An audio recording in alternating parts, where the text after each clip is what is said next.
No, they don't ask us. They just close them down when they don't work good.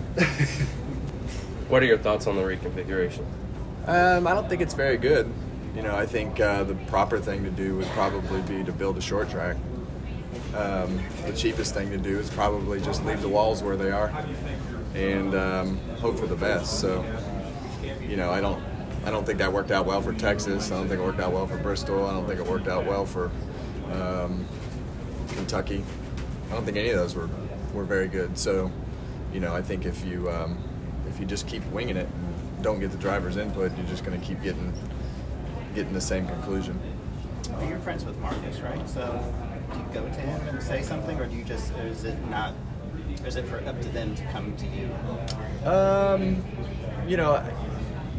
You would think that you would want the driver's input, and I think a lot of times the thought process is, well, we need to make the drivers uncomfortable, and instead, you wind up with a media press conference that winds up all about your track repave that you didn't ask any of the drivers about. So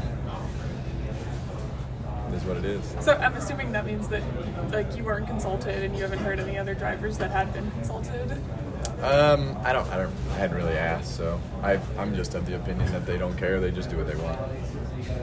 This track surface has to be a little bit special to you, and obviously racing your Brit for the years. Is there any emotional attachment to getting out here on this surface for the last time today? Well, look, I love coming to this particular racetrack just because of the history that it has in my past. And I think obviously when you look back at the first win and everything that happened on that particular day and everything that went on is just forever there, right? So, it's always got a special place in it. And I think for the drivers in general, I think this place is special just because of the way that you race on it and you go about racing in general, here at this particular racetrack. So, it's just a fun place to race because it's just so challenging with the bumps and the asphalt and everything that comes with that. So, I think this isn't the first time that we've had the repave talk in the uproar over the pavement.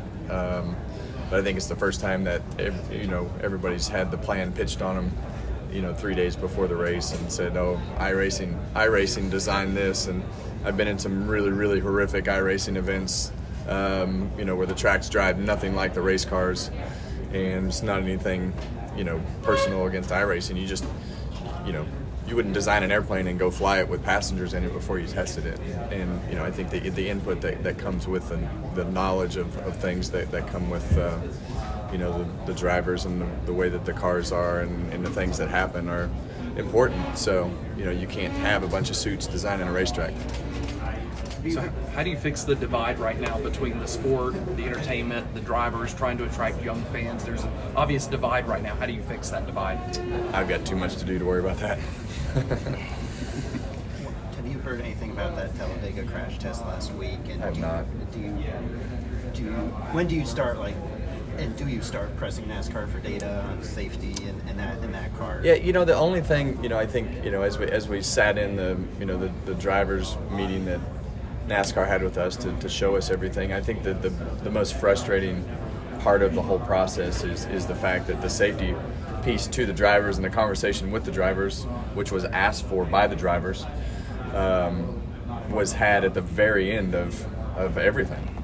And I think as you look at that, I think it's just I think the guys driving the cars are owed at least the respect enough to at least be a part of the process of what's going on. But I think it's that and the racetrack, and I think everybody's a little bit frustrated with just how all that's been handled. Yeah, they're using Dr. Radin, who did the Earnhardt investigation. They're using people that I think people respect, right? So I guess when do you... Yeah, but you have to remember, Bob, that most everybody who races in this deal now doesn't know who Dr. Radin is and doesn't know much about Dale Earnhardt's wreck. That's the part you got to remember. You got to remember that this is a whole new generation of guys that's not, been privy to who the doctor was in Dale Earnhardt's wreck. So, it's seeing NASCAR's presentation and the things that they've done with the car is very impressive, and the data and all the things that go with that is very impressive in how they lay the crashes out and the simulation that they have. I think it's just when the drivers were a part of the process, is why everybody's a little bit frustrated with that. So, and here we are, we're supposed to go to Bristol in a month with our car to do a tire test and can't get chassis. Chassis are held until the crash testing is done. So, it's the middle of July. So, when was that meeting with the drivers in NASCAR? I can't remember. Was there only one that you guys have had? We've had a few meetings. Do you think you'll make that Bristol test, or do you think that they'll have to? There's no way. It's in a month. Not with the right car. Yeah, it'd be borrowing a car. Kevin, we head up to New Hampshire next week. We've had a race at Phoenix, so you get a little bit of a feel how this package is going to work. Just how do you feel about the race at New Hampshire? I think a lot of that just comes down to what the stuff is on the racetrack. How they put it down, where it is, how low it is, if there's any surprises there. So you just have to be ready for anything, I guess. And for us, it's been kind of a moving target anyway. So you have to be able to be ready to work on your car and be able to adapt to whatever the racetrack is. Now, you've won there. You've been able to – it's a tough place to pass, but you've been able to pass. How do you pass at that racetrack? Yeah, you just have to have your car turning better in the center of the corner and be able to leave the throttle down on the exit of the corner. That's really, what it comes down to.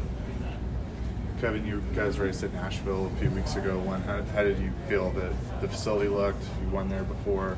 It looked good. Do you think that it's feasible that if the fairgrounds, if everything moves there, that there could be a Cup race at both tracks in the same market? I think Nashville's a huge market for us. I think there's a lot of race fans in Nashville, and I think it could easily support two races.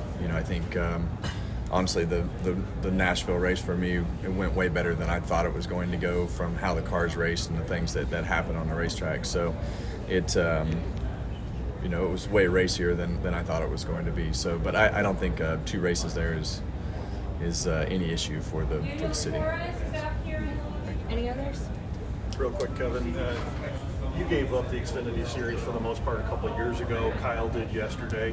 What are your thoughts? Yesterday we had maybe 4,000 folks out in the stands. What do you feel like we can do to bring more people back for the Xfinity Series? I think the fans like to watch the Cup drivers race.